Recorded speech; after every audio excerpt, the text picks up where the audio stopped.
Hey, good morning, everybody. The Ukraine conflict has slid down the news agenda in the last few days and weeks, but that doesn't mean that there's not anything going on. In fact, as I said before, the narrative has completely flipped. So instead of the mainstream media telling us that Russia's going to lose, it's hopeless, Ukraine is winning all the time, they're actually admitting now that Russia is having great military success in the Donbas region. And just recently, of course, if you've been watching, they've taken the town of Severodonetsk, they've taken the town of Lysychansk almost completely. They're advancing through the Donbas at an accelerating pace. And it's very, very clear that the Ukrainian defense has pretty much collapsed or is collapsing. The Russians are halfway towards their goal of denazifying Ukraine. So a lot of the actual hardcore National Socialists have been either captured or liquidated in the battles in various places and various towns. And they're going to win this war. Or conflict or special operation, depending on who you are. That depends on what you call it. What the West should be doing, is what the West should have done at the very beginning, is sat down round the table and worked out how to avoid this conflict in the first place. Now it's been going on for 4 months. What the West and the Western leaders should be doing is de-escalating. It's very, very obvious that Russia is going to achieve its aims, as I said, demilitarization, denazification, and making sure that what's left of Ukraine is a neutral state, not aligned to NATO, which is fair enough.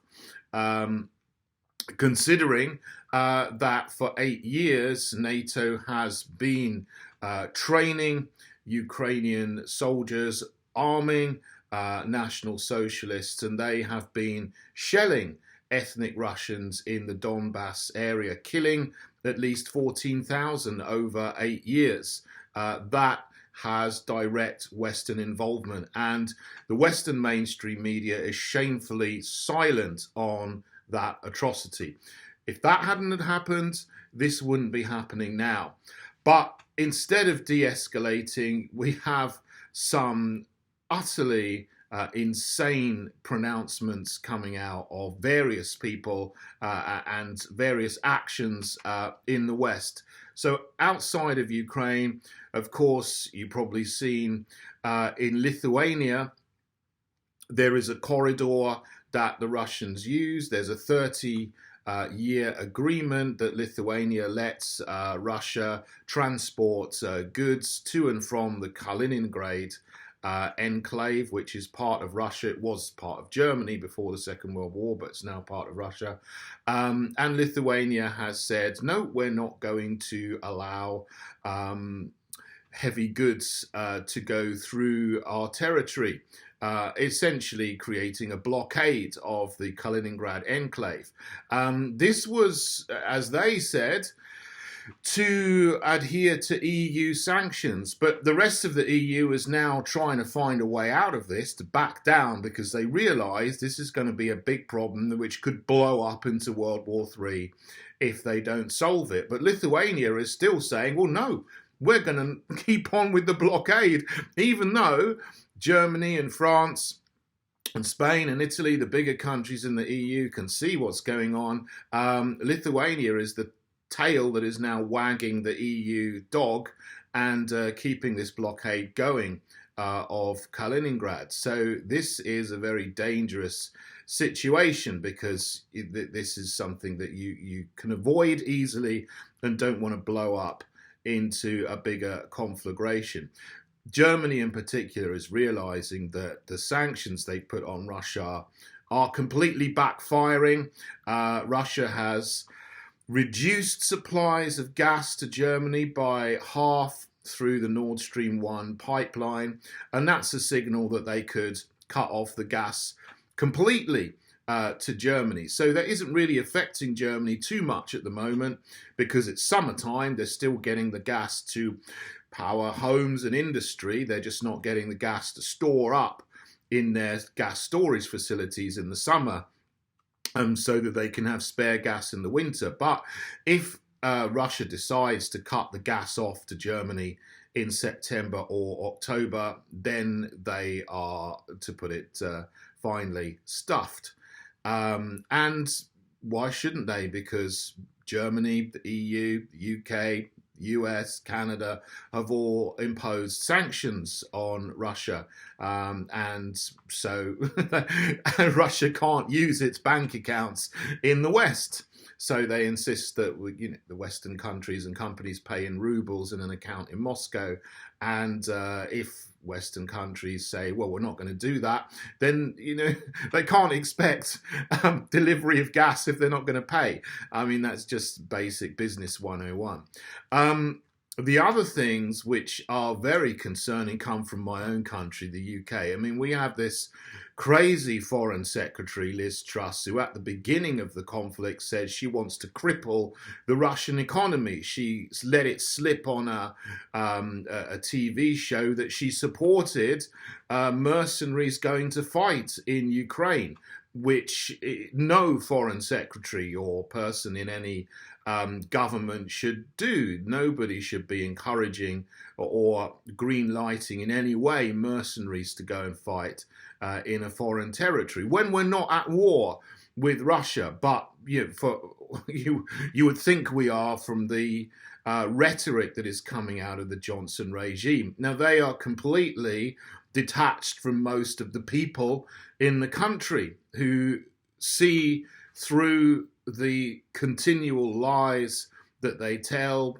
There's lies over climate change, there's lies over lockdown, there's lies over injections, and now there's lies over the Ukraine situation. But here's, a few days ago, Boris Johnson suggested that rising or soaring food and fuel costs is a price worth paying for freedom. So the price of freedom is worth paying, he said, and that's relating to huge inflation in the UK, which of course is not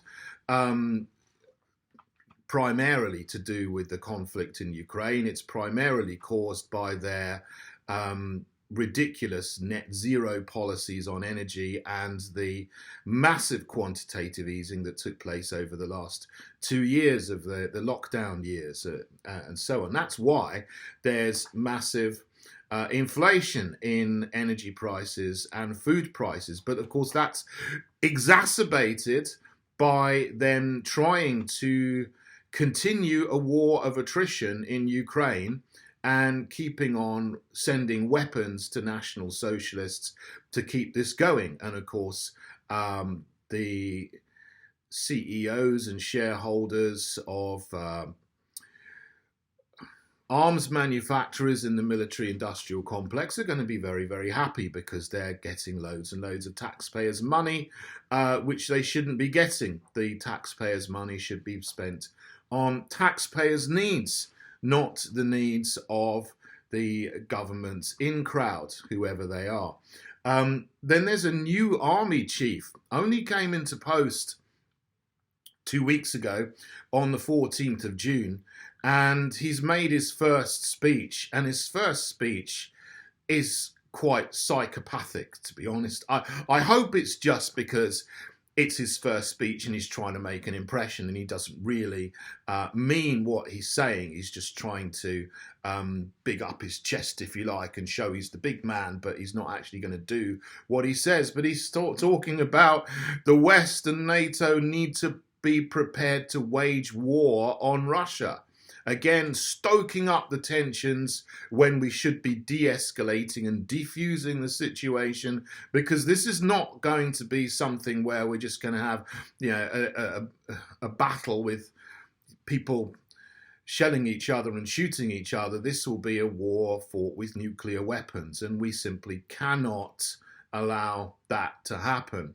So this guy needs to wind his neck in and shut his mouth and stop stoking up tensions which could lead to a nuclear conflagration. Quite frankly, his name is General Sir Patrick Sanders. very, very dangerous person who's just been put into the post. Now, it's fair enough to quietly build up the strength of your armed forces. That's what armed forces should be doing. They shouldn't be woke like the Western armed forces have become. But you don't want to be getting into a situation where your whole country might be destroyed. It also talks about this being a 1937 moment, and we should be prepared to shed blood to defend our common values. Well, I don't really know what our common values are at the moment in the Western world. I mean, I know what they should be.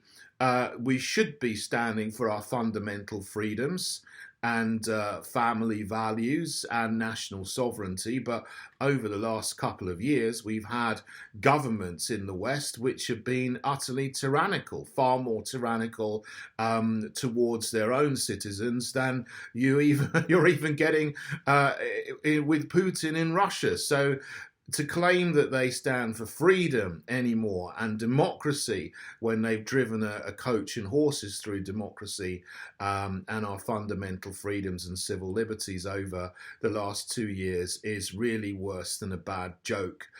They're not representing any common values anymore. They're all tied up with implementing the fourth industrial revolution, which is artificial intelligence and transhumanism related to digital identity for everybody, and social credit systems like the Chinese Communist Party has implemented in China to have total control over the citizenry. That's not a future that I want for this country. It's not a future that I want for any country, including China. I wish that they will get free from their government as well. I mean, I love the Chinese people. Over my career as a teacher for 20 years, I taught many Chinese students, all absolutely lovely. You know, I feel very, very sorry and bad for the Chinese people, who are the first nation to come under the yoke of this social credit control system. We can see how it works, and we can see that we don't want that in our nations in the West, but we have governments and regimes that want to bring this in. So I am not going to support those regimes which have brought in tyranny over the last 2 years and will bring in further tyranny if we allow them. We're in a little bit of a lull at the moment, but we certainly should not be getting into an active kinetic war with Russia, which would allow them to put in place wartime restrictions on the civilians of the country and other countries around the NATO area, and turn us from the free world into a world tyrannized by WEF, New World Order brutality. So these people need to be contested and rebutted, which is what I'm doing here in this video. We need to de-escalate the situation in Ukraine and not turn it into World War III.